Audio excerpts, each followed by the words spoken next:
Новый год уже стучится в дверь, а твой тост опять будет «За все хорошее!». Звучит как заезженная пластинка.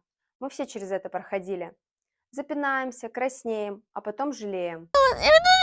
Три лайфхака от меня, чтобы твой тост стал легендой стола. Первое – это крючок вместо банальщины. Например, этот год мы выжили как супергерои с нулевой батарейкой.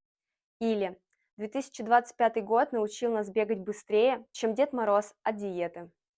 Второе – это что-то общее для вашей компании. Например, помните, как мы закрывали дедлайны в ноябре?